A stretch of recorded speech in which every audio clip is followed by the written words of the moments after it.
자, 생명에서 맨 첫 단원 봅시다. 자, 맨 첫 단원은 이제 생물의 특성에 대해서 배워요. 자, 여기 뭔지 한번 볼게요. 오늘 배울 건 어렵지 않아. 자, 생물이라 그러면은 살아있는 것들을 생물이라 그러죠. 그래서 크게 사람, 또 동물, 식물, 그치? 이런 것들이 생물. 또는 하찮은 뭐 세균, 바이러스 이런 것도 생물이죠. 효원이 안경 안 꼈니 원래? 아, 여기 잘 보여? 어? 보이긴 하는데. 잘 안 보이지 너. 지금 안 보이면 앞자리로 좀 와. 괜찮아요. 보여? 근데 렌즈는 껴가지고. 아, 렌즈 꼈어? 안 보이면 얘기하고. 자, 그래서 생물은 이제 살아있는 것들 얘기하는데, 자, 생물들은 어떤 특징을 갖고 있냐면은, 맨 처음 특징. 세포로 돼 있어요, 세포. 일반적으로. 세포로 안 돼 있는 것도 있긴 해요, 바이러스 같은 거. 너네 바이러스는 세포 구조가 아니거든? 그래서 뭐 코로나 바이러스나, 뭐 독감 바이러스나, 뭐 이런 것들은 세포 구조가 아닌데, 근데 대부분 다 세포로 되어 있어요. 그래서 세포의 뜻이 뭐지? 이거 중학교 때부터 많이 했는데. 생명체의 기본이 되는 단위다.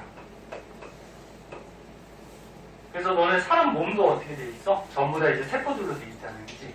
그래서 생명체를 이루고 있는 가장 조그만 거. 가장 조그만 거, 요거 기본 되는 단위를 이제 세포라고 해요. 근데 이제 생명체 중에 단세포 생물이 있고요. 다세포 생물이 있는데, 단세포는 말 그대로 뭐니? 생물이 세포 하나로 되어 있는 거. 네? 그래서 하나의 세포로 되어 있는 생물을 단세포 생물이라고 하죠. 사람은 단세포가 아니지. 사람은 다세포죠. 세포가 여러 개 있죠. 여러 개 세포. 그럼 너는 생물 중에 단세포로 이루어진 생물이 뭐가 있을까?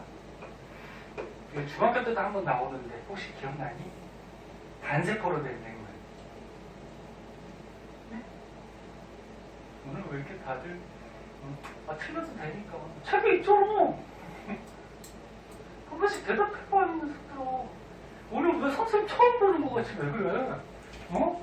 서연이 뭐 오늘 처음 보고 나머지는 다 봤던 사람들인데. 단세포로 된 생물이 뭐가 있냐면은 이 책에 있는 같이 아메바 또는 집신벌레, 그 다음에 책에는 없지만 세균, 이런 것들이 이제 세포 하나로 구성이 되어 있어요.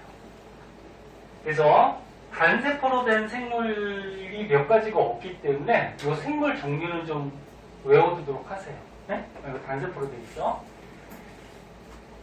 그럼 세포 하나로 되어 있으니까 당연히 눈에 잘 안 보이죠. 그래서 현미경으로 관찰이 가능하고, 이런 아메바나 집신벌레 같은 경우에 보통 물속에서 이렇게 사는 미생물들이에요. 자, 그럼 다세포는 세포가 여러 개로 되어 있는 거예요. 그래서 대부분 뭐 동물, 식물, 네? 등등등. 사람도 마찬가지 다세포고, 사람은 동물에 들어가죠, 이제. 네. 자, 그리고 또 한 가지 알아둘 거는, 너네 다세포 생물들은 세포가 굉장히 많이 붙어 있는데, 이 다세포 생물마다 크기가 이렇게 좀 다르죠. 뭐 코끼리가 있고, 사람이 있고, 뭐 쥐가 있고, 이렇게 크기가 다 달라. 근데 생물 크기가 다르다라는 거는 세포 크기는 거의 비슷하거든. 근데 코끼리 같이 몸집이 크면은 이 생물 안에 뭐가 많다는 얘기예요? 세포 숫자가 많은 거지. 그래서 다세포 생물 같은 경우에 몸집이 클수록 뭐가 많다? 세포 숫자가 많다. 이것도 참고상 알아두고, 그러니까 몸집이 크던 작던 간에 세포 크기는 크게 차이가 없어요. 거의 비슷해. 그러니까 사람이 있는 세포나 코끼리에 있는 세포나 세포 크기는 거의 비슷한데 코끼리도 몸집이 엄청 크잖아. 그치? 그 말은 세포 숫자가 좀 많다. 네? 이런 얘기죠. 그리고 또 추가적으로 좀 알아둘 거는 세포가 너네 생물의 기본 단위라고 했는데 세포들이 여러 개 모이면은 조직이라는 얘기죠. 요거는 너네 통합과학이나 중학교 때 많이 배웠던 거야. 그 다음에 조직들이 모여 있으면 기관이라는 게 될 수가 있고 기관들이 모여 있으면 하나의 개체. 개체가 뭐냐면 생명체를 얘기하죠. 생명체. 그래서 요게 이제 생명체를 구성하는 기본적인 뭐랄까 크기 순서. 그러니까 세포들이 모여서 조직, 조직이 모여서 기관, 기관이 모여서 개체. 물론 동물하고 식물이 약간 차이는 있어. 동물은 요 기관하고 개체 사이에 뭐 하나 더 있죠. 기관계. 다 알고 있지? 식물은 요 조직하고 기관 사이에 조직계라는 게 하나 더 있고. 근데 일반적으로는 이런 구성 단계를 이루게 된다. 네? 그래서 세포에서는 요 정도만 좀 알아두도록 하시고요. 시간 관계에서 밑줄도 안 칠게요. 책에 있는 거 선생님이 정리해 준 거니까 마찬가지 카톡에 수업 끝나고 필기한 거 사진 보내줄 테니까 집에 가서 다시 한번 정리하시고요. 자, 그 다음 넘어갈게요. 필기 못한 사람 좀 이따가 집에 가서 하세요. 카톡 사진 보고. 그 다음은 너네가 통합과학에서 많이 배웠던 거 나오네. 물질 대사. 이거 1학기 때 한번 배웠죠.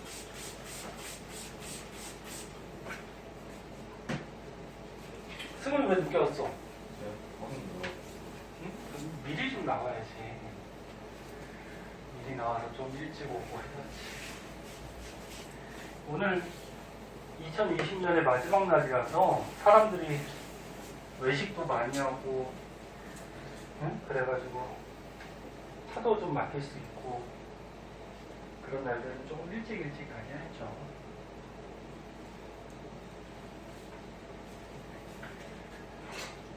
자, 그다음 두 번째. 살아있는 생명체라 그러면 물질 대사를 해요. 통합과학 열심히 배웠던 사람은 기억날 거야. 물질 대사가 뜻이 뭐지? 살아있는 생명체 안에서 일어나는 여러 가지 화학 반응들. 죽어있는 물체는 화학 반응, 물질 대사라고 안 그래요. 살아있는 생명체에서 일어나는 화학 반응들. 크게 두 가지가 있었지. 동화작용하고 뭐 있어? 이화작용. 기억나? 응? 그래서 니네 동화작용이라 그러면 간단한 분자를 뭐라 그래? 저분자. 저분자가 너네 분자 덩어리가 이렇게 조그만 것들. 요 간단한 저분자를 복잡한 고분자로 이렇게 합성하는 반응을 이걸 뭐라 그래? 동화라 그러죠. 동화. 네? 그러니까 간단한 거를 결합을 시키죠. 결합을 시켜서 이렇게 큰 덩어리. 네? 복잡한 분자로 바꿔줘. 이거를 동화. 근데 요 조그마한 분자, 간단한 분자가 에너지가 어떻다 그랬지? 기억나나? 에너지가 작죠. 그러니까 당연히 크기도 작은 만큼 그 안에 물질도 적으니까 에너지가 작지. 그럼 큰 분자는 에너지가 어떻다 그랬지? 크죠. 그럼 동화는 에너지 작은 거를 큰 걸로 바꿔주니까 이때는 에너지를 어떻게 한다 그랬지? 흡수한다 그랬죠. 야, 저 분자가 에너지가 만약에 20이야. 응? 고분자가 에너지가 100이야. 그럼 얼마의 에너지를 흡수해야 돼? 80 흡수해야 되잖아. 그치? 그래서 동화작용이 일어날 때는 항상 에너지를 흡수하는 과정이 일어나요. 에너지 흡수하는 거를 다른 말로 흡열 반응이라고 이렇게 얘기하죠. 흡열. 열 에너지를 흡수한다. 그리고 이런 동화작용의 대표적인 예가 뭐가 있니? 동화작용의 대표적인 예. 식물들이 하는 광합성. 좀 대답 좀 해봐. 광합성. 광합성은 너네 이산화탄소나 물 같은 거를 합성시켜서 뭘 만들어? 포도당. 그치? 뭐 이산화탄소는 CO2고 물은 뭐야? H2O지. 이런 간단한 문제를 에너지, 빛에너지를 흡수하죠. 빛에너지를 흡수해서 포도당으로 바꿔주는데 포도당은 요거. 요게 포도당이지. 그래서 간단한 문제를 복잡한 문제로 바꿔주는 광합성은 동화작용. 또 통합과학에서 한번 배웠던 거 단백질 합성. 원래 단백질의 기본 단위가 뭐였지? 기억나나? 단백질을 쪼개면은 가장 기본이 되는 단위가 나왔는데 이 중에 아무도 몰라? 단백질의 기본 단위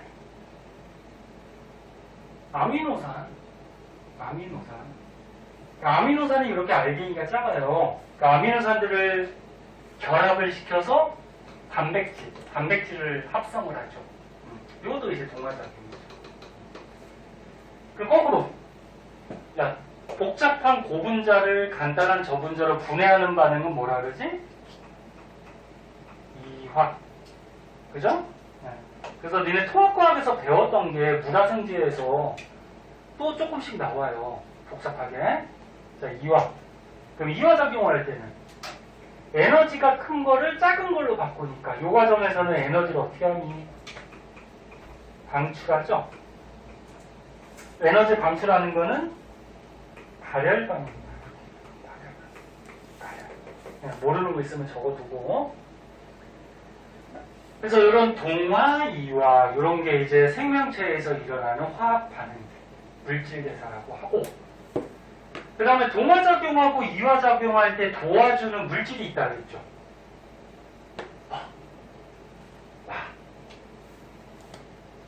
야, 동화작용, 이화작용을 빠르게 하게 도와주는 물질이 있었잖아. 뭐 활성화 에너지를 낮춰갖고, 효소. 네? 효소. 그래서 니네 효소가 들어가면은 이런 물질 대사를 빠르게 하도록 도와주더라. 효소를 다른 말로 생명체 안에서 작용하는 촉매다 그래서 생체 촉매 이렇게 얘기하죠. 맞아요? 기억나? 예, 기억나야 돼. 이거 나 1학년 때 배웠단 말이야. 똑같은 내용이야. 자, 그래서 지금까지 배운 거는 살아있는 생명체라 그러면 세포로 되어 있고, 그 다음에 화학 반응, 물질 대사를 생명체 안에서 해요. 그래서 지금 너네 몸속에서도 지금 동화작용, 이화작용, 물질 대사를 하고 있죠. 이화작용의 대표적인 건 뭐가 있을까? 소화. 음식 먹으면 어떻게 돼? 음식 알갱이가 크잖아, 그치? 근데 소화기관을 넘어가면서 자꾸 분해가 되죠? 그 다음에 세포 호흡.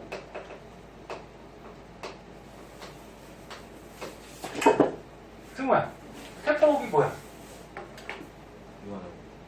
이화작용인데 세포 호흡이 어떻게 하는 거야? 모르겠어? 봐봐, 세포 호흡이 이제 뒤에서 또 나오는데 니네 우리 몸의 세포들이 호흡을 하잖아. 미리 알아두면 니네 호흡한다 그러면은 그냥 산소 들이마시고 이산화탄소 내뱉고 그렇게 얘기하면 그 초등학생이야. 세포 호흡은 뭐냐면 너네가 음식을 먹으면 몸속에 영양소들이 있잖아요. 그럼 이 영양소를 어떻게 몸에서 우리 몸의 세포에서 분해시키지? 분해시켜서 에너지를 만들어요. 그래서 영양소를 분해시켜서 에너지를 만들어서 이게 보통 열에너지 형태로 나오거든.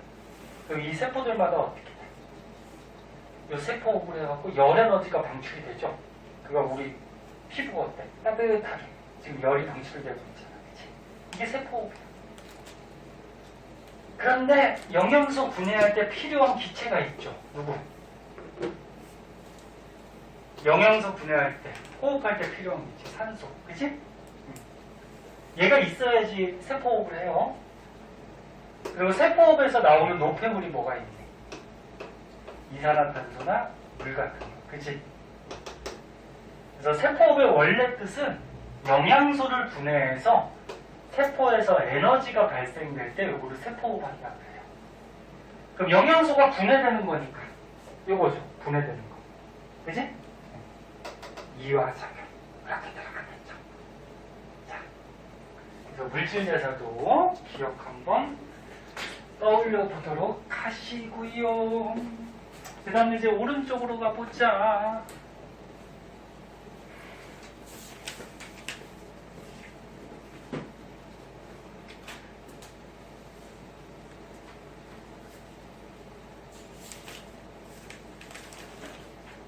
자, 오른쪽 페이지로 가시면은 수업이 너네 각 과목당 1시간 반이에요.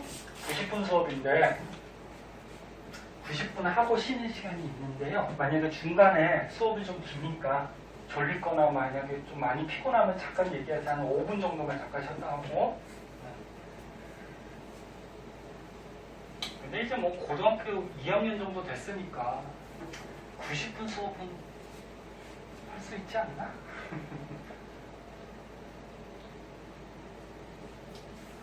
중간에 혹시 화장실이나 물 마실 사람들은 얘기하고 이렇게 선생님 지울 때 잠깐 갔다 오도록 하시고요.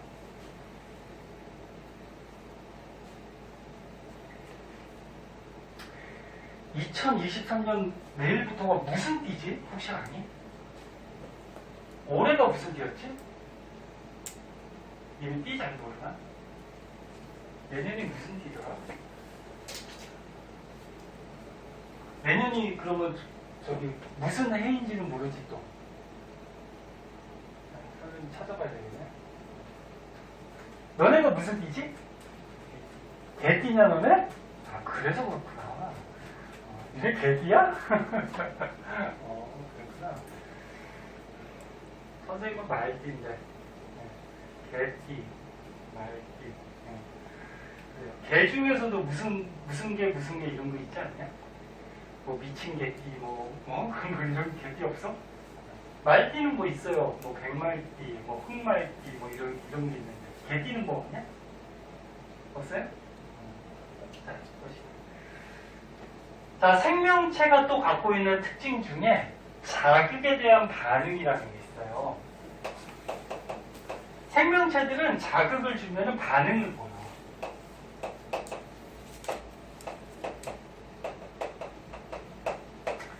너네가 지금 수업하고 있을 때 선생님 옆에 가서 옆구리 쿡 찌르면 어떻게 돼?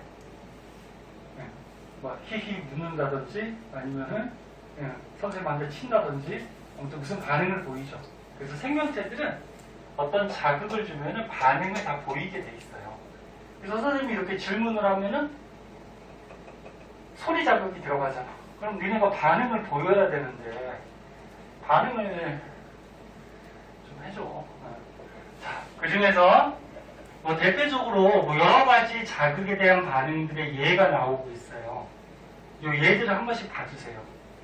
너네 식물을 창가에 두면 어떻게 되니?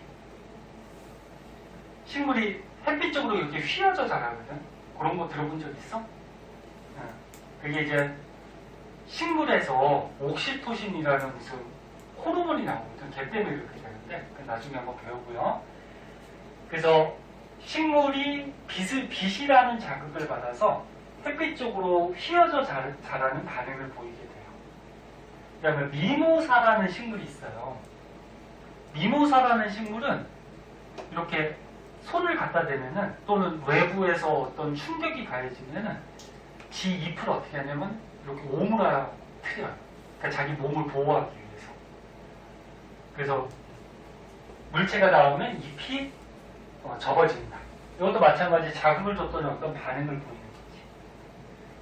그리고 박쥐는 어두운 곳에 살죠. 그래서 빛 자극이 들어가면은 빛을 피해서 어두운 곳으로 피하는 어떤 반응을 보이고. 그 다음에 고양이뿐만이 아니고 사람도 마찬가지인데 밝은 곳에서는 어떻게 돼? 빛 들어가는 구멍 있죠, 눈에.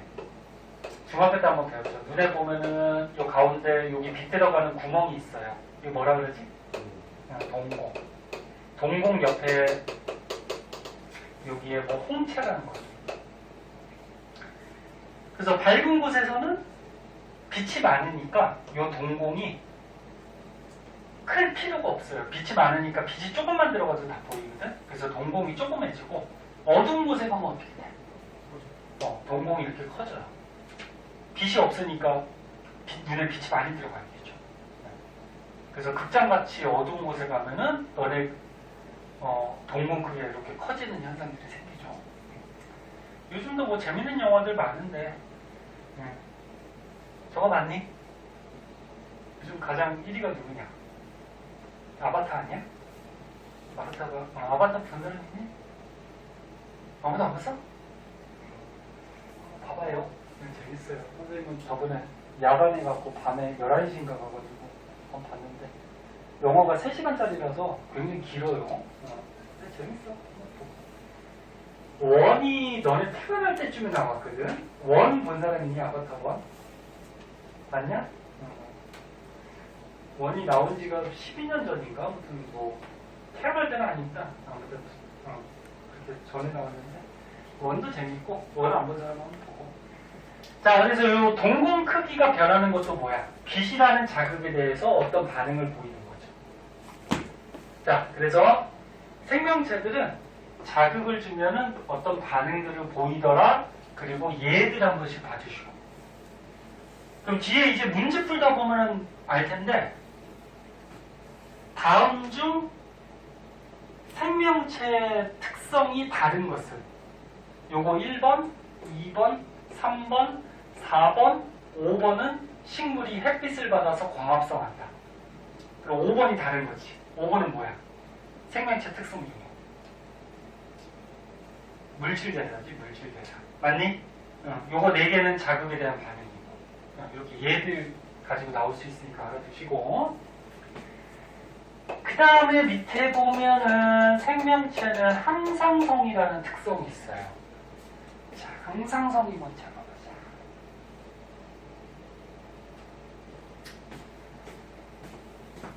자, 항상성은 뭐냐면은 우리 몸의 상태를 일정하게 유지하려는 성질을 항상성이라고 해요. 몸의 상태를 일정하게 유지. 그래서 너네 몸에서 뭐가 유지가 되지? 잘 안 변하는 것만? 그렇죠. 온도, 체온이 잘 안 변하죠. 너네 춥거나 덥거나 간에 체온이 36.5도 거의 일정하잖아. 그치? 체온이 일정하게 유지되는데 그걸 항상성. 또 혈당량. 혈당량이 뭐냐면 피 속의 포도당이야. 혈당량이 높아진 상태로 유지가 되면 당뇨병 걸려요. 그리고 너무 혈당량이 낮아지면은 사람이 기절해서 죽을 수도 있어요. 그래서 일정하게 유지가 되죠. 그 밖에 몸의 수분량. 물을 많이 마시면은 수분이 많으니까 어떻게 돼? 오줌 마렵죠. 그래서 오줌 싸야죠. 그 다음에 물이 너무 적으면은 니네 목말라서 또 난리 치잖아. 얼른 또 물을 먹어야 되죠. 그래서 우리 몸의 수분량도 일정하게 유지가 돼서 몸의 농도가 유지가 되는데 몸의 농도를 3토압이다. 몸의 농도. 3토압. 그 다음에 그 밖에 뭐 혈압 같은 것도 있는데 혈압도 일정하게 유지가 돼야 되죠. 근데 대표적으로 뭐 이런 것들이 몸속에서 유지가 되는데 그걸 항상성이라고 해요. 그래서 사람을 비롯해서 살아있는 생명체들은 몸 안에서 갑자기 변하면은 뭐 예를 들어서 체온이 갑자기 올라간다, 갑자기 떨어진다 그러면은 우리 몸에 있는 세포들이나 이런 여러 가지 기관들이 제대로 작용을 못해요. 그래서 일정하게 유지를 해줘야 돼요. 그런 거 항상. 그래서 더울 때, 야 더울 때 왜 땀이 나오니? 야 덥다는 건 무슨 얘기야? 몸의 체온이 어떻다는 거야? 체온이 올라가 있다는 거지? 그럼 땀이 왜 나와? 피부에 땀이 나와서, 땀이 물이잖아, 그치? 물이 나와서 물이 어떻게 증발하죠. 어? 증발할 때 몸에 있던 열을 어떻게 뺏어서 날라가지. 그래서 체온을 떨어뜨려 주는 거죠. 그래서 더울 때 땀이 난다거나, 그 다음에 물을 많이 마시면 아까처럼 얘기했죠? 몸에 수분량이 너무 늘어나니까 오줌을 좀 빼줘야죠. 물을, 그치? 생명체들은 이런 또 항상성이라는 특징을 갖고 있다. 자, 그다음 발생. 발생이 뭐냐면 태어난다 그럽니다. 태어난다. 그래서 너네 사람으로 따지면 정자, 난자가 결합해서 수정난이 되죠. 그러니까 정자하고 난자 이런 거를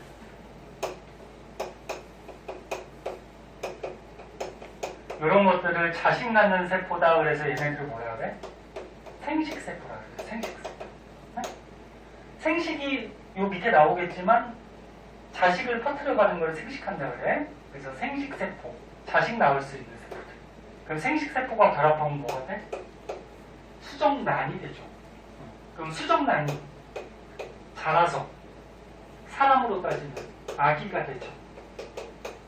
이렇게 수정란이 자라서 하나의 생명체가 되는 과정을 발생한다는 겁니다. 발생한다. 그래서 요 밑에 개구리 그림 나오죠? 개구리. 예? 그럼 개구리 알이 있어요. 개구리 알이 있어. 그럼 개구리도 동물이니까 개구리에도 정자가 있고 난자가 있어요. 암컷 수컷이 있겠지? 그럼 그 정자 난자가 얘는 체외 수정, 물속에서 수정을 하거든. 그래서 정자 난자가 물속에서 결합하면 개구리 알이 되죠. 그럼 그 알이 세포 분열을 통해서 자라게 되면은 뭐가 돼? 올챙이가 됐다가 올챙이가 자라서 뭐가 돼? 에? 개구리가 되잖아. 맞아? 그래서 요 알이 개구리가 될 때까지의 요 과정, 그러니까 개구리가 태어나는 과정, 요거를 발생 과정이라고 해요. 발생. 주의할 거는 개구리 알이 올챙이 될 때까지가 발생이 아니야. 그러니까 올챙이가 하나의 생명체가 아니잖아. 완전한 생명체는 뭐야? 개구리지. 맞니? 네, 그래서 개구리 알이 개구리가 될 때까지 요 과정, 요걸 발생하는 거죠. 자, 그 다음 또 생명체는 생장을 하는데, 생장은 뜻이 뭘까? 있어봐. 생장. 우빈아, 생장의 뜻이 뭐지? 자라는 거야. 그리고 너네도 지금 음식 먹고 생활하다 보면 몸이 자꾸 커지잖아. 키도 자라고 살도 찌고, 이제 그 몸이 커지는 현상이 생장이야. 근데 몸은 세포들이 분열을 해가지고 세포 숫자가 어떻게 돼? 증가를 하면 몸이 커지겠죠. 그래서 아까 전에 얘기했듯이 뭐 코끼리가 왜 크다 그랬어? 세포 숫자가 많아서. 그럼 코끼리도 조그맣을 때가 있을 거 아니야, 그치? 조금 새끼부터 이제 어떻게 돼? 몸속에서 자꾸 세포들이 분열해서 세포 숫자를 늘려가죠. 그래서 세포 숫자가 많아져가지고 몸이 자꾸 커지는 거죠. 그래서 여기까지만 다시 한번 정리하면 오늘 배운 거 되게 쉽잖아. 생명체가 갖고 있는 특징, 세포로 되어 있다, 물질 대사한다, 자극을 주면 반응한다, 항상성이라는 특징이 있다, 그 다음에 태어나고 자란다. 됐니? 그 다음은요, 밑으로 가시면은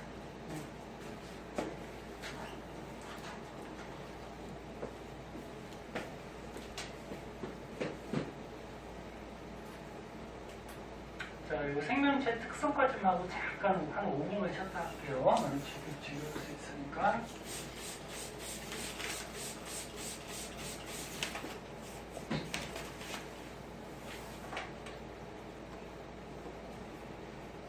자, 생명체들은 또 생식을 하는데, 아까 생식이 뭐라 그랬니? 아까 여기서 잠깐 얘기했잖아. 생식. 응? 생식. 선생님 말 빠르냐? 석환 생식이 뭐야? 자식 낳는 거. 생식한다 그러면 자식 낳는다 그런 얘기야. 그래서 사람한테는 보통 잘 쓰진 않지만 사람이 생식한다 그러면 사람이 자식을 낳는다. 자손을 퍼뜨린다. 네? 이런 걸 얘기하죠. 야, 선생님 형제들은 자식을 낳아서 자기 종족을 하잖아요. 그래서 자식 낳는 거, 이거를 생식한다. 그래서 여기 책을 한 번씩 읽어보세요. 생물의 종족을 유지하기 위해서 자신과 닮은 자손을 만든다. 이거를 이제 생식한다. 그래서 뭐 집신벌레가 아까 처음에 단세포였니? 다세포였니? 집신벌레. 단세포였죠? 그래서 여기 집신벌레인데, 집신벌레는 세포 하나로 되어 있기 때문에, 얘가 봐봐. 세포 하나로 되어 있어서 세포 분열을 해버리면 세포가 두 개가 되거든? 그럼 생명체가 두 개가 되는 거야. 그래서 참고 삼아 알아두면은 단세포 생물들은 세포가 분열을 하면은 쪼개지면은 바로 자식이 돼요. 그래서 한 마리의 집신벌레가 세포 분열하면 집신벌레가 두 마리가 되겠지, 그치? 그러면 사람 같은 다세포 생물들은 어떻게 자식 낳니? 다세포 생물들. 야, 사람 어떻게 자식 낳아? 그래, 번식인데 어떻게 낳냐고. 남자가 뭐 만들어? 네? 정자. 여자는 뭐 만들어? 한자. 네? 이런 걸 합해서 뭐라 그랬지? 자식 낳는 세포라 그래서 뭐라 그랬어? 그래, 생식세포. 그래서 다세포 생물들은 생식세포들을 몸에서 만들어가지고 생식세포들이 결합을 해서 그러니까 수정한다 그러죠. 수정을 해서 자식이 되죠. 참고삼아 이제 생명에서 뒤에서 배우는데 이 생식세포 만드는 분야를 감수분열이라고 해요. 중학교 때도 잠깐 나와요. 감수분열. 감수분열에서 정자난자 생식세포를 만들어서 얘네들을 결합시켜서 자식을 낳죠. 이런 차이점이 조금 있고. 그 다음에 유전. 자, 유전은 자기하고 닮은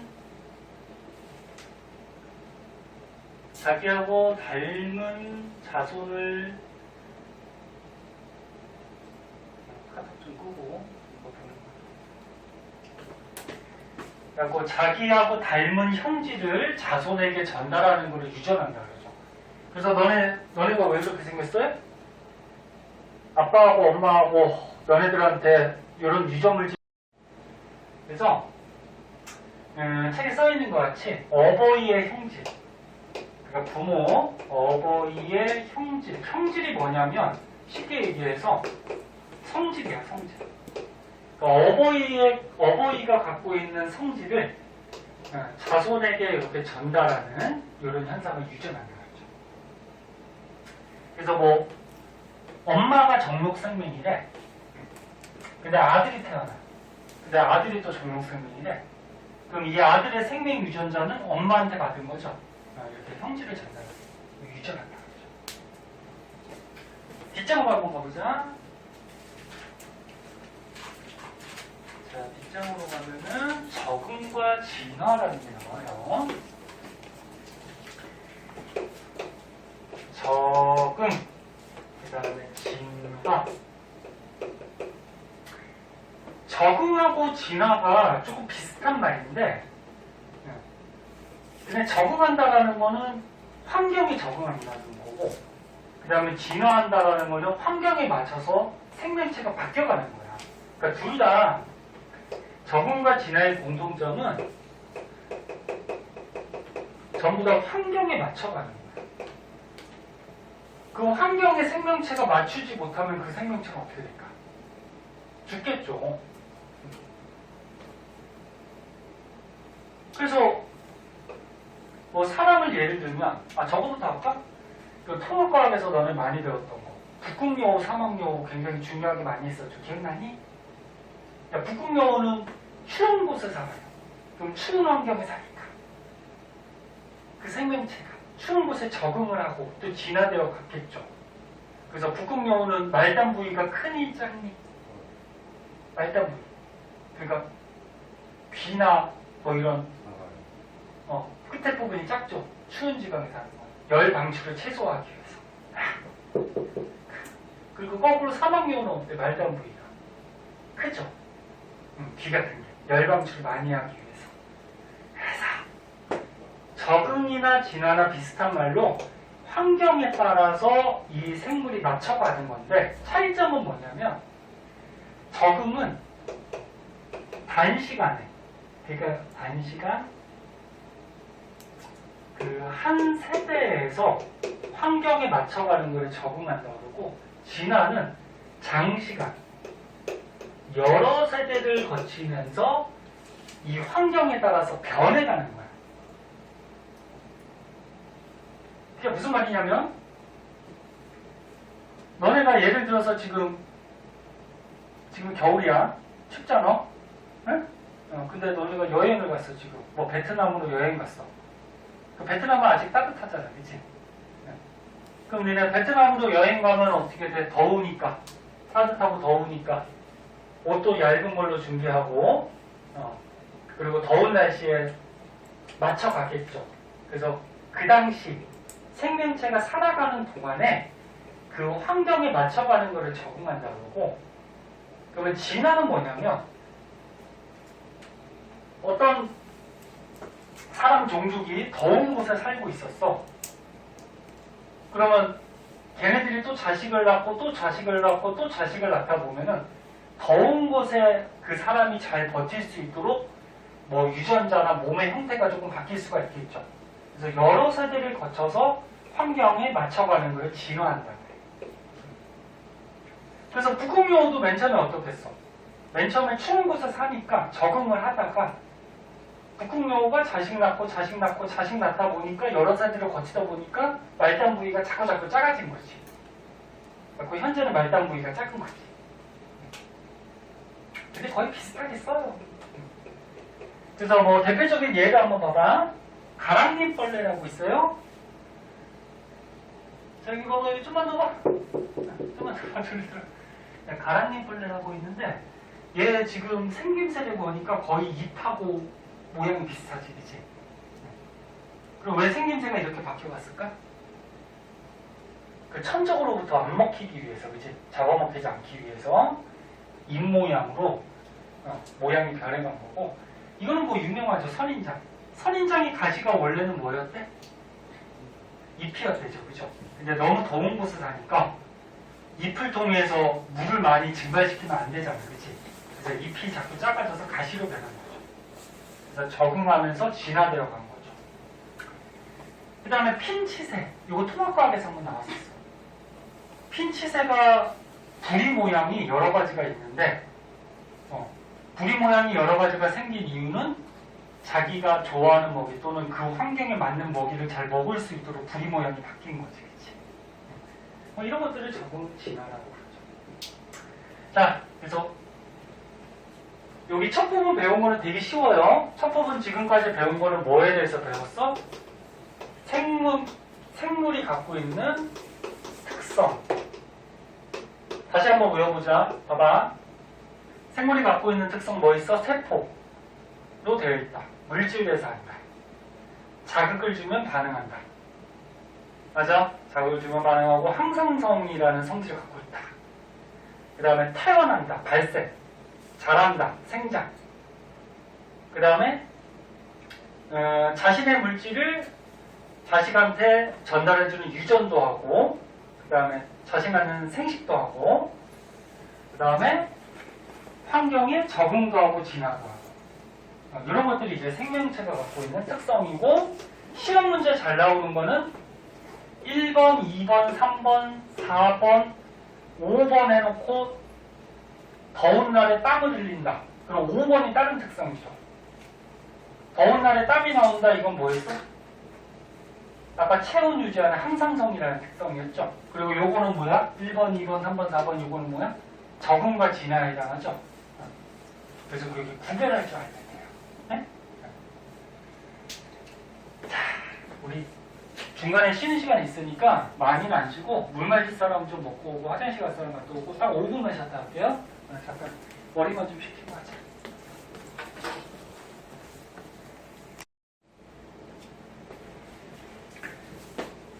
자, 생명체 특성에 대해서 좀 알아봤고요. 자, 거기 밑에 보면은 이제 바이러스라고 나와요. 바이러스. 네. 지금 뭐 한 3, 4년 동안 코로나 바이러스 때문에 난리인데, 자, 바이러스가 어떤 특성을 갖고 있는지에 대해서 좀 알아보도록 할게요. 일단 바이러스는 생물과 비생물의 뭐 중간적인 관계다 이렇게 얘기를 하거든. 그러니까 살아있는 생물하고 살아있지 않은 비생물의 중간적인 관계다. 엄밀하게 얘기하면 살아있으니까 생물로 들어가는데 비생물적 특성도 있다라는 거예요. 그래서 여기 표에 나온 것 같이 오른쪽 페이지에 있어요. 표에 나온 것 같이 바이러스는 생물적 특성하고 그 다음에 비생물적 특성을 둘 다 갖고 있는데, 아까 처음에 우리가 생물적 특성에서 배운 것 중에 생물들의 기본 단위는 뭘로 되어 있다 그랬어? 네? 세포로 되어 있다 그랬지? 네? 세포로 되어 있는데 얘는 세포 구조가 아니에요. 비세포 구조. 바이러스는 세포 형태를 갖고 있지 않아. 세포막도 없고. 그래서 여기 어디 그림이 밑에 나와 있을 텐데 얘는 세포막도 없고 그냥 껍질로 되어 있는데 무슨 껍질로 되어 있냐면 단백질로 된 껍질로 되어 있어요. 그리고 세포라 그러면은 그 안에 보통 핵이 있죠, 가운데. 핵도 없어요. 그래서 세포 구조를 갖고 있지 않다. 즉 생물적 특성을 갖고 있지 않다. 그 다음에 또 한 가지, 바이러스는 유전 물질은 있어요. 너네 살아있는 생명체라고 그러면 유전 물질 뭐로 갖고 있죠? DNA 또는 뭐 RNA 뭐 이런 거 갖고 있잖아요. 그치? 들어봤니? DNA는 통합학에서 배웠잖아. 바이러스도 이런 유전 물질은 갖고 있어요. 근데 둘 다 갖고 있진 않아. DNA 갖고 있는 바이러스가 있고 RNA 갖고 있는 바이러스가 있어요. 사람은 둘 다 갖고 있어요. 사람은 둘 다 갖고 있어서 그 통합과학 기억나나?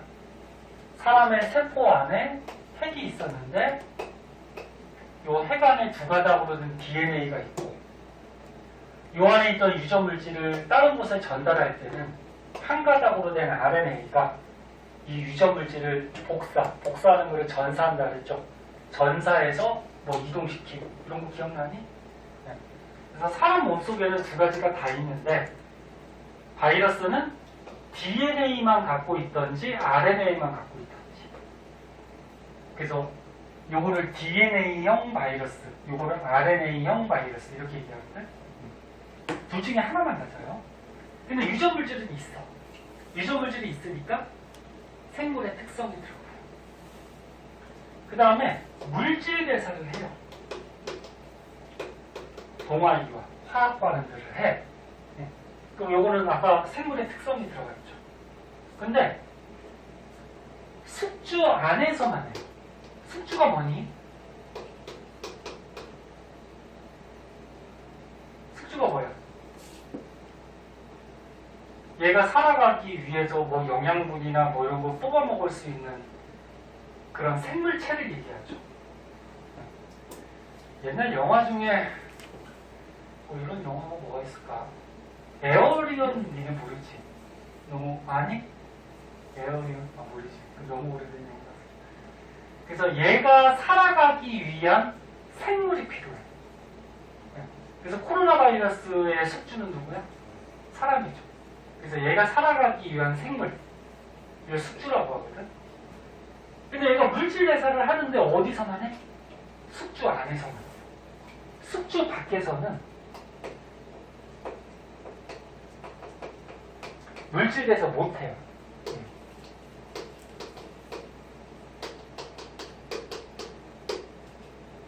그러면 자기 스스로 물질대사를 하지 못해요. 스스로 물질대사를 하지 못한다는 얘기야. 그러니까 숙주가 있어야지 물질대사를 해. 근데 여태까지 배웠던 거는 숙주가 있던 없던 생명체라 그러면 자기 스스로 물질대사를 하잖아. 그치? 그래서 숙주 안에서는 일단 물질대사를 하기 때문에 생물적인 특성은 갖고 있지만 숙주 밖에서는 스스로 하지 못해요. 그래서 이거는 비생물적으로 속해요. 그리고 바이러스들은 자기 자식들을 퍼뜨려가요. 자기 자식들을 퍼뜨려가는데 아까 자식 낳는 거를 뭐라 그랬지? 생식이라고 그랬죠. 근데 바이러스는 생식이라는 말을 안 써요. 왜 그러냐면은 바이러스는 뭐 생식 세포를 만들지도 않죠. 바이러스가 뭐 앙코스콧이 있어?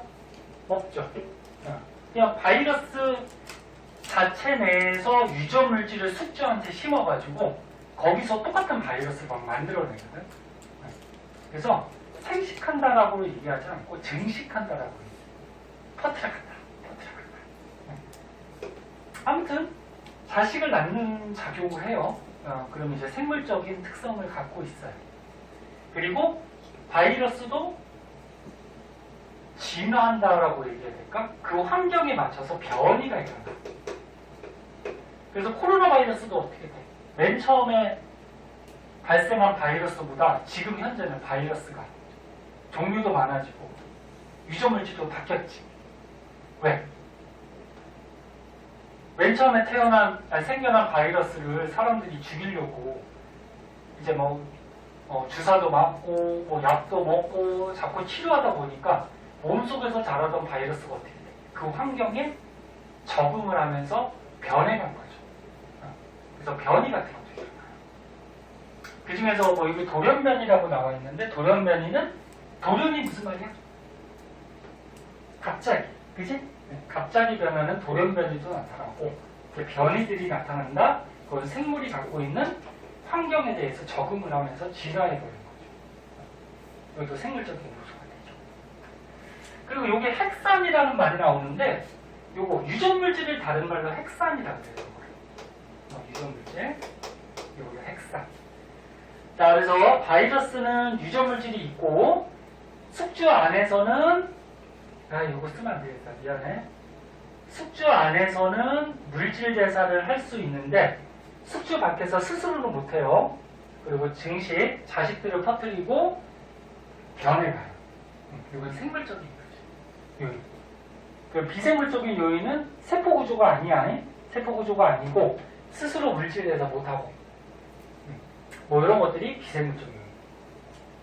그래서 요거 생물적 요인과 비생물적 요인 요거 나눌 줄 알아야 되고 바이러스 특징점 알고 계셔야 되고 그럼 이제 한 가지 추가적으로 좀 더 알아둘 거는 이 바이러스를 이제 어떻게 발견을 했냐면은 요의 실험이 하나가 나와요. 바이러스의 발견 그래가지고 이거 쓸 게 있으니까 이거 지우고 넘어갈게요.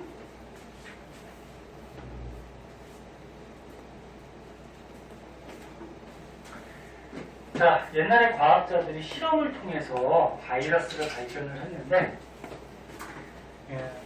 담배잎이 있어요. 담배잎. 그 담배 뭔지 알지? 너네 피는 담배. 너네가 피나 그러면 피는 사람 있겠지. 이렇게 어른들이 피는 담배 있잖아, 그지? 담배라는 식물이 있어요. 그 잎을 어떻게 하는 거야? 따가지고 말려가지고 종이에다가 이렇게 싸서 만들어 놓은 게 담배죠. 그래서 담뱃잎을 사람들이 불을 붙여서 피는 거지. 그래서 담배라는 식물이 있는데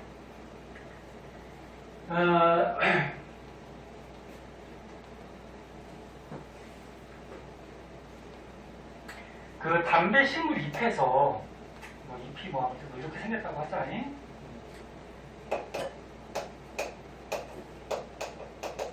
담배 식물 잎에 어느 날 어떤 병이 생겼더래. 담배 모자이크병이라는 게 있어요. 얘는 말 그대로 뭐냐면 담뱃잎에 이렇게 막 모자이크 모양으로 어떤 병이 생기면서 이 담뱃잎이 시들시들하면서 죽어가는 병이에요. 그럼 이 담배 모자이크병은 왜 생길까? 과학자들이 연구를 한 거죠. 근데 그 전까지는 세균은 사람들이 알고 있었어. 세균이 있다라는 거. 근데 바이러스가 있다라는 거는 몰랐어요. 왜? 바이러스가 더 조그만 거 아니야. 얘는 세포 구조도 아니죠. 크기를 보면 세균이 더 커요. 세균은 아까 뭐라 그랬어? 단세포라 그랬지. 세포로 돼 있단 말이야. 얘는 세포로 돼 있고 바이러스는 세포보다 훨씬 작고, 응? 세포 구조가 아니야. 그래서 그 전까지 세균이라는 존재는 사람들이 알고 있었거든. 그럼 이 세균에 의해서 담배 모자이크병이 생기는 건지 또는 다른 원인에 의해서 생기는 건지 실험을 해봤어. 그래서 담뱃잎을 빻아가지고 액체로 만든 다음에 세균 여과기라는 게 있어요. 세균 여과기. 얘를 세균 여과기에다가 담뱃잎을 빻은 액체를 덧대요. 그럼 세균 여과기는 뭐냐면 요 안에 보면은 요 세균 여과기 안에 보면은 굉장히 조그맣게 이렇게 구멍들이 있어요.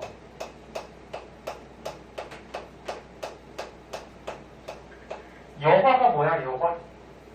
통과가 된다라는 거지. 그럼 세균 여과기는 여기다가 요 담뱃잎을 빻아서 만든 액체를 담뱃잎의 즙을 부으면은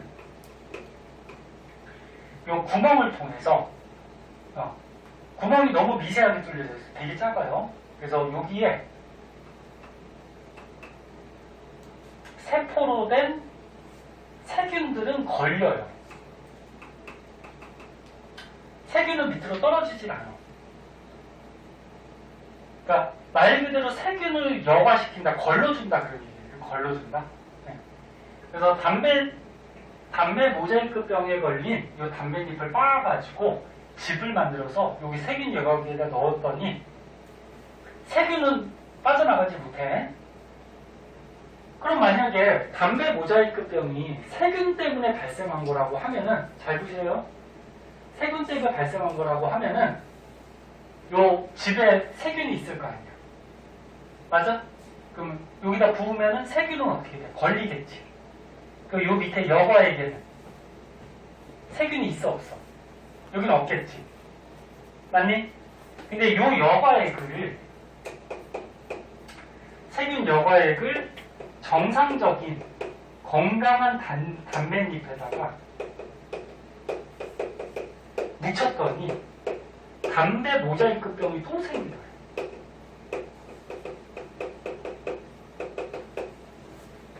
그러면 세균 때문에 담배 모자이크병이 걸렸다고 하면은 세균은 걸렸잖아요. 여기, 그치? 내려오지 않았지. 근데 얘를 또 요 여과액을 정상 담뱃잎에다 묻혔는데 또 병에 걸렸다. 그럼 이 병은 세균에 의한 병이 아니죠. 무슨 말인지 이해됐니? 그래서 세균에 의한 게 아니구나. 그럼 다른 병원체가 있겠구나. 그러면서 이제 바이러스라는 존재를 말하는 거예요. 네? 바이러스라. 그럼 바이러스는 이 조그만 구멍을 어떻게 한 거야? 통과한 거죠. 통과해서 이 여과액에 바이러스가 들어간 거예요. 그럼 요 실험을 통해서 우리가 알 수 있는 거는 바이러스의 크기는 세균보다 크다, 작다? 세균보다 작다라는 거죠. 작으니까 여기를 통과해서 요 여과액에 들어있는 거지. 맞니? 그리고 또 한 가지, 요 바이러스에 의해서 무슨 병에 걸린 거야? 담뱃잎이 담배 모자이크병에 걸린 거지, 그지? 그래서 요 실험을 간단하게 선생님이 설명해 준 거고요. 여기에서 추가적으로 알아둘 거는 여기에 보면 이런 말이 써 있어요. 여과액, 요거 밑에 걸러진 요 여과액을 분석을 했더니 핵산하고 단백질로 구성된 어떤 생명체 같은 병원체가 나오더래요. 핵산하고 단백질로 구성된. 잠깐만.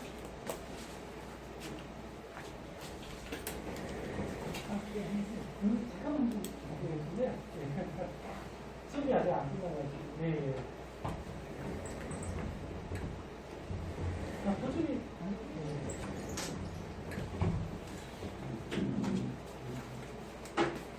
그래서 이 여과액을 분석을 했더니 핵산하고 단백질이 검출이 됐대. 아까 핵산이 뭐라 그랬니? 응? 유전물질, DNA나 RNA. 맞아? 응. 그럼 이 병원체는 유전물질이 있다는 것을 또 알아냈어요. 그리고 단백질로 구성이 돼 있다. 보통 생명체들 안에 보면 단백질이 있거든. 우리 몸의 세포들도 뭘로 되어 있어? 단백질 성분이 굉장히 많죠. 근데 이 바이러스는 아까 전에 얘기했듯이 단백질 껍데기로 되어 있거든. 껍데기로 둘러싸여 있어요. 세포막은 없어. 그래서 여과액을 분석해서 이 바이러스는 뭘로 이루어져 있냐면 유전물질 핵산하고 단백질로 이루어져 있다는 것도 실험을 통해서 밝혀냈어요. 그 다음에 추가적으로 밑에 거 한 번 더 보면 여기서 얻은 요 병원체를 인공배지는 뭐냐면 사람이 일부러 얘를 키우는 요 공간을 배지라 그래. 인공배지에다 넣었더니 증식을 하지 않았대. 그럼 이 말은 무슨 말이야? 지 스스로는 살 수가 있다 없다라는 거야. 그러니까 지 스스로는 살아가지고 자식을 퍼뜨릴 수 없다라는 거야. 그럼 아까 처음에 바이러스의 특징 중에 뭐가 있었어? 숙주 밖에서는 어떻게 된다 그랬어? 숙주 밖에서는 스스로 물질 대사를 할 수가 없죠. 그럼 물질 대사 못하니까 죽는다는 얘기죠. 그래서 니네 바이러스, 코로나 바이러스도 마찬가지로 사람 몸 안에 있을 때는 어떻게 돼? 물질 대사하면서 증식도 하고 뭐 변이도 일어나고 지가 살지만 사람 몸 밖에 나가서 이렇게 공기 중에 떠다니면 어떻게 돼? 조금 있으면 죽어요. 물질 대사 못하니까. 근데 왜 마스크 쓰고 다니라고 얘기를 하니? 공기 중에는 죽는데 마스크 왜 쓰고 있어? 이게 밀폐된 공간이나 이런 곳은 사람들이 숨을 많이 쉬다 보니까 바이러스가 많이 공기 중에 떠다니죠. 근데 얘가 시간이 좀 지나면 물질에서 못하니까 죽지만 그 살아있는 동안은 있을 거 아니야, 그치? 살아있는 동안에 다른 숙주한테, 사람한테 들어가면 어떻게 돼? 이제 걸릴 거 아니야, 그치? 그러니까 밀폐된 공간이나 이런 곳은 마스크를 꼭 쓰고 있는 게 좋고요. 자, 그래서 인공배지에 넣었더니 증식하지 않았다. 즉 스스로 물질 대사를 못해서 스스로 자손을 퍼뜨릴 수가 없다. 이런 것도 알아냈고, 그런데 건강한 담뱃잎에다가 넣었더니 어떻게 됐대? 증식을 했대. 네? 이 담배가 뭐지? 이 바이러스가 살 수 있는 숙주가 되는 거지. 담뱃잎에다가 넣으면은 숙주가 있으니까 물질에서 하면서 살아간다. 그런 얘기죠. 자, 그래서 바이러스라는 게 어떻게 밝혀졌고, 실험을 통해서 어떤 것들을 우리가 알아냈고, 그다음 바이러스는 생물적 특성, 비생물적 특성 나눌 줄 알아야 되고, 무슨 말인지 알겠니? 그거 알아둬야 되고, 마지막으로 맨 밑으로 가면은 대표적인 바이러스가 하나 나와요. 박테리오 파지라고 나오거든. 바이러스도 종류가 있어. 아까 핵산 유전물질에 따라서 DNA형 바이러스가 있다고 그랬고, 또 뭐 있다고 그랬어? 핵산의 종류에 따라서. 진짜 대답을 하기 싫은 거니. 진짜. 나한테 불만 있냐? DNA형 바이러스하고 또 뭐 핵산. RNA형 바이러스. 그래서 핵산의 종류에 따라서 그렇게 나누기도 하고, 그 다음 바이러스는 숙주가 있어야 된다 그랬잖아. 숙주가 누구냐에 따라서 또 바이러스를 나누기도 해요. 사람 같은 동물에 기생하는 동물성 바이러스라고 하고, 식물에 이거 담배 모자이크 바이러스 같이 식물에 기생하는 바이러스는 식물성 바이러스. 세균에 기생하는 바이러스가 있거든. 그 세균성 바이러스. 아까 바이러스보다 세균이 크다 그랬지. 근데 그 세균에 기생하는 또 바이러스가 있어요. 그러면 세균성 바이러스. 그 여기에 나오는 박테리오파지는 요거는 세균성 바이러스거든. 세균에 기생을 해요. 그래서 모양은 이렇게 생겼어. 한번 봐주세요. 바이러스는 너네 그 종류에 따라서 모양이나 이런 것들 다 달라. 코로나 바이러스는 뉴스에 많이 나오죠. 모양이 어떻게 생겼지? 뭐 이게 둥그렇게 생겼죠. 네? 둥그렇게 뭐 빨판 같은 거 막 붙어 있고, 그지? 근데 세균성 바이러스 박테리오파지는 이렇게 생겼어요. 머리 부분에 단백질 껍데기하고 안에 이제 DNA 핵산 같은 게 들어있고, 그 다음에 얘가 어디에 이제 달라붙을 수 있게 이렇게 꼬리 부분이 있고. 근데 얘가 어떻게 자기 자식을 증식하냐면은, 요 밑에 그림 막 봐봐. 세균에 달라붙어. 그러니까 세균이 숙주야. 숙주에 달라붙어. 그리고 자기 머릿속에 있는 유전물질 DNA를 숙주 속에다가 넣어요. 네? 네. 넣어서 이 안에서 유전물질을 일종의 복제를 시키는 거야. 많이 늘려, 유전물질. 많이 늘려서 자기 유전물질에 해당하는 몸의 구성 성분을 세균 안에서 막 만들어. 만들어서 세균 안에서 바이러스를 조합을 시켜요. 응? 자기 모양대로. 조합을 시켜서 다 자라면 어떻게 돼? 숙주를 뚫고 나와요. 응? 그래서 이 세균은 죽겠죠. 뭐 이런 과정이야. 그래서 요 맨 밑에 있는 표는 그닥 중요한 건 아니고, 네? 그래서 오늘 배운 거 정리하면은, 자, 정리해주고 끝내줄게요. 자, 오늘 배운 거 정리하면은, 오늘은 생명체가 어떤 특성을 갖고 있는지하고, 바이러스의 특징에 대해서 좀 알아봤고, 오늘은 첫 시간에 맛보기식이라서 크게 어려운 게 없었더니, 요 뒷장에 보면은 화성 토양, 화성 생명체 탐사 실험이 있거든? 요거는 다음 시간에 해줄 건데, 간단하게 얘기하면은, 화성 토양에 생명체가 있는지 없는지를 실험을 통해서 밝히는 거예요. 그럼 생명체가 갖고 있는 특성 중에 물질 대사 있었지, 그치? 물질 대사가 동화하고 뭐가 있었어? 이화. 그래서 생명체가 만약에 화성 토양에 있을 때 동화작용을 하는지 또는 이화작용을 하는지, 만약에 동화작용이나 이화작용을 했다 그러면 토양에 생명체가 있겠죠. 근데 결론은 동화작용, 이화작용 하는 게 없어요, 아무것도. 그래서 화성 토양에는 생명체가 관찰이 안 돼. 그래서 요거 방법 다음 시간에 한번 얘기를 하고요. 얘기를 하고 숙제를 좀 내줄게요. 일주일 후니까 생명은 배운 부분은 선생님 얘기 안 해도 숙제야. 숙제할 때 어떻게 하니? 채점하고 틀린 거나 모르는 거는 체크해서 가져오고, 그렇지? 그래서 숙제가 어디까지 해야 되니? 그러면 19쪽까지 19쪽까지 하는데 지금 요거 화성 토양은 아직 배우지 않았잖아요, 그치? 그거만 빼고 무슨 말인지 알겠니? 이렇게 해놓도록 하세요.